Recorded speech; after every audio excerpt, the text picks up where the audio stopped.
రైట్గా ఉగ్రవాది సాజిద్ అక్రమ్ కు సంబంధించి కీలక విషయాలు బయటపడుతున్నాయి. అతని బయోడేటాలో విస్తుపోయే విషయాలు వెలుగు చూస్తున్నాయి. సాజిద్ అక్రమ్ కాల్పులు జరుపుతుండగా సంఘటనా స్థలంలో చనిపోయాడు. అతని కొడుకు నవీద్ అక్రమ్ పోలీసులకు చిక్కాడు. ఇక విచారణలో పూర్తి వివరాలు వెల్లగక్కాడు. సాజిద్ అక్రమ్ పూర్తి డీటెయిల్స్ ను తెలంగాణ డీజీపీ శివధర్ రెడ్డి తెలిపారు. హైదరాబాద్ లో సాజిద్ బీకాం పూర్తి చేశాడని 1998 నవంబర్లో ఆస్ట్రేలియాకు వెళ్లినట్లు చెప్పారు.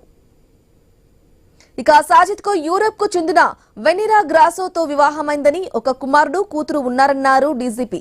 ఇక ఇప్పటికీ సాజిద్ ఇండియన్ పాస్పోర్ట్ కలిగి ఉన్నాడని, సాజిద్ కూతురు కుమారుడు ఆస్ట్రేలియా పౌరసత్వం కలిగి ఉన్నారని డీజీపీ వెల్లడించారు. హైదరాబాద్ లోని బంధువులతో సాజిద్ అప్పుడప్పుడు ఫోన్లో మాట్లాడినట్లు గుర్తించామని పేర్కొన్నారు. 6 సందర్భాల్లో మాత్రమే సాజిద్ ఇండియాకు వచ్చాడని, ఇక తన తండ్రి అంత్యక్రియలకు కూడా రాలేదని చెప్పారు. తెలంగాణలో సాజిద్ పై ఎలాంటి క్రైమ్ రికార్డులు లేవని డీజీపీ శివధర్ రెడ్డి తెలిపారు. అలాగే ఆస్ట్రేలియాలో జరిగిన ఉగ్రదాడి మూలాలు హైదరాబాద్ లో తేలటంతో ఆందోళన వ్యక్తం చేశారు ఎమ్మెల్యే రాజాసింగ్. సాజిద్ లాంటి వారు తెలంగాణలో ఇంకెంతమంది ఉన్నారో గుర్తించాలన్నారు.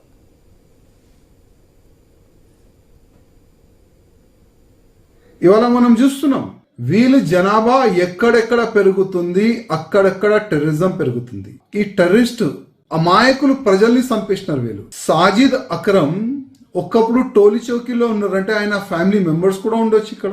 నేను మన తెలంగాణ పోలీస్ కి గాని, మా ముఖ్యమంత్రి గారికి గాని ప్రత్యేకంగా ఒక రిక్వెస్ట్ చేస్తున్నా. టోలీ చౌకీ గాని, ఈ ఓల్డ్ సిటీ గాని, వీళ్ళు ఉండేది ప్రతి ఒక్క ఏరియాలో స్పెషల్ గా కాటన్ సర్చ్ కావాలి. ప్రత్యేకంగా ఒక టీమ్ ని ఏర్పాటు చేసి వాళ్ళపైన ఒక నిఘా పెట్టాలి. ఇవాళ ఈ సాజిద్ అక్రమ్ హైదరాబాద్ కి చెందినవాడు, అక్కడ పోయి టెర్రరిస్ట్ గా మారిండు. ఇట్లాంటి ఇంకా ఎంతమంది మన తెలంగాణలో, మన హైదరాబాద్ లో దాసి ఉన్నారు. దానిపైన మన ఇంటెలిజెన్స్ ప్రత్యేకంగా దృష్టి పెట్టాలని మా ముఖ్యమంత్రి గారికి, పోలీస్ అధికారులకి నా ఒక నివేదన.